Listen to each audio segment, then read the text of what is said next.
പ്രധാനമന്ത്രി നരേന്ദ്രമോദി നാളെ മണിപ്പൂർ സന്ദർശിക്കും. മണിപ്പൂരിനായി നിരവധി പദ്ധതികൾ ഉദ്ഘാടനം ചെയ്യും. പ്രധാനമന്ത്രിയുടെ സന്ദർശനത്തോടനുബന്ധിച്ച് മണിപ്പൂർ അതീവ സുരക്ഷാ ക്രമീകരണങ്ങളാണ് ഒരുക്കിയിരിക്കുന്നത്. കലാപത്തിനു ശേഷം ആദ്യമായാണ് പ്രധാനമന്ത്രി മണിപ്പൂർ സന്ദർശിക്കുന്നത്. മോദി സന്ദർശനം നടത്തുന്ന ദിവസം നിരോധിത സംഘടനകൾ ബന്ദിന് ആഹ്വാനം ചെയ്തു. മണിപ്പൂരിൽ നിന്ന് വിനീത VG വിവരങ്ങളുമായി ചേരുകയാണ്. വിനീത, സായുധ സേനയെ അടക്കം ഈ പ്രധാനമന്ത്രിയുടെ സുരക്ഷയ്ക്കായി മണിപ്പൂരിൽ വിന്യസിച്ചിട്ടുണ്ടെന്ന് മനസ്സിലാക്കുന്നുണ്ട്. എന്താണ് മണിപ്പൂരിൽ നിന്നുള്ള വിവരങ്ങൾ?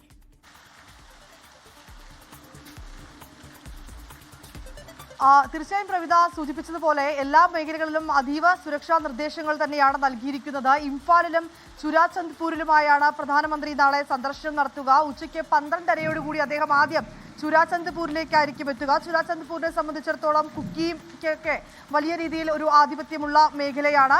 അവിടെ ഇതിനോടകം തന്നെ നിരവധി പ്രശ്നങ്ങളുമൊക്കെ ആ മേഖലകളിൽ നിന്ന് റിപ്പോർട്ട് ചെയ്യപ്പെട്ടിട്ടുമുണ്ട്. അങ്ങനെയുള്ള ചുരാചന്ദ്പൂരിലേക്കാണ് ആദ്യം പ്രധാനമന്ത്രി സന്ദർശനം നടത്തുന്നത്. അതുകൊണ്ട് തന്നെ ആ മേഖലയിൽ അതീവ വലിയ ജാഗ്രതാ നിർദ്ദേശങ്ങളൊക്കെ തന്നെയായിരുന്നു നേരത്തെ പോലീസ് ഉൾപ്പെടെ നൽകിയിട്ടുണ്ടായിരുന്നത്. തുടർന്ന് വലിയ സുരക്ഷാ ക്രമീകരണങ്ങൾ ആ മേഖലകളിലും ഏർപ്പെടുത്തിയിട്ടുണ്ട്. പിന്നാലെ ഉച്ചയ്ക്ക് 2:30 ഇംഫാലിലുള്ള കങ്കലയിലെ പരിപാടിയിൽ അദ്ദേഹം പങ്കെടുക്കുന്നത്. ഇന്ന് രാവിലെ മുതൽ തന്നെ ഇംഫാലിലടക്കമുള്ള വിവിധ മേഖലകളിൽ വലിയ സുരക്ഷാ ക്രമീകരണങ്ങളും ഒപ്പം തന്നെ ഇന്ന് വൈകിട്ട് പ്രത്യേകമായിട്ടുള്ള പരിശോധനകളും ഒക്കെ തന്നെ നടത്തിയിട്ടുണ്ടായിരുന്നു.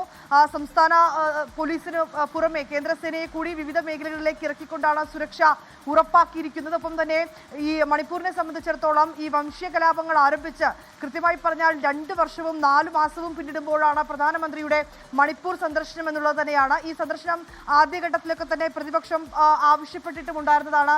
പ്രധാനമന്ത്രി മണിപ്പൂർ സന്ദർശിക്കണമെന്നൊക്കെ അവർ ആവശ്യപ്പെട്ടിട്ടുണ്ട് എങ്കിൽ പോലും ഇപ്പോൾ കോൺഗ്രസ് അടക്കം ഉന്നയിക്കുന്ന ഒരു ആരോപണം 3 മണിക്കൂർ കൊണ്ട് തീർക്കാവുന്നതല്ല മണിപ്പൂരിലെ പ്രശ്നങ്ങൾ എന്നിങ്ങനെ ഉൾപ്പെടെയുള്ള ചില ആരോപണങ്ങളൊക്കെ പ്രധാനമന്ത്രിയുടെ സന്ദർശനവുമൊക്കെയായി ബന്ധപ്പെട്ട കോൺഗ്രസ് ഉൾപ്പെടെയുള്ള ചില വിമർശനങ്ങളൊക്കെ അവർ നടത്തുന്നുമുണ്ട്. ഏതാണെങ്കിലും മണിപ്പൂരിനെ സംബന്ധിച്ചിടത്തോളം, മണിപ്പൂരിലെ സാധാരണ ജനങ്ങളെ സംബന്ധിച്ചിടത്തോളം അവർ വലിയ പ്രതീക്ഷയിൽ തന്നെയാണ്. കാരണം മണിപ്പൂരിൽ വീണ്ടും സമാധാനം പുനഃസ്ഥാപിക്കുന്നതിനുള്ള നടപടിക്രമങ്ങളൊക്കെ ഒരു ഭാഗങ്ങളിലേക്ക് അതിങ്ങനെ പുരോഗമിക്കുകയാണ്. അതിനിടയിലേക്കാണ് പ്രധാനമന്ത്രിയുടെ ഒരു സന്ദർശനം കൂടി ഉണ്ടാകുന്നത്. നാളെ അദ്ദേഹം മണിപ്പൂരിൽ ചുരാചന്ദ്പൂരിലും ഒപ്പം തന്നെ ഇംഫാലിലുമായി വിവിധ പദ്ധതികൾ കൂടി അദ്ദേഹം ഉദ്ഘാടനം ചെയ്യുന്നുണ്ട്. ചുരാചന്ദ്പൂരിൽ ദുരിതാശ്വാസ പ്രവർത്തനങ്ങൾക്ക് മറ്റുമായി അദ്ദേഹം ഒരു പദ്ധതി കൂടി ഉദ്ഘാടനം ചെയ്യുന്നുണ്ടെന്നാണ് നമുക്ക് അറിയാൻ കഴിയുന്നത്. ഏതാണ്ട് 8,500 കോടി രൂപയുടെ പദ്ധതിയാണ് മണിപ്പൂരിനായി അദ്ദേഹം സമർപ്പിക്കുന്നത്. അതിൽ വലിയൊരു പ്രതീക്ഷയിൽ തന്നെയാണ് മണിപ്പൂരിലെ ജനങ്ങളുള്ളത്. ഏതാണെങ്കിലും മണിപ്പൂരിനെ സംബന്ധിച്ചിടത്തോളം സമാധാനം പുനഃസ്ഥാപിച്ച് അത് മുന്നോട്ട് പോകുന്നതിനിടയിലാണ് പ്രധാനമന്ത്രിയുടെ സന്ദർശനം എന്നുള്ളത് തന്നെയാണ്. അതീവ സുരക്ഷാ ക്രമീകരണങ്ങളാണ് ഇതിനോടകം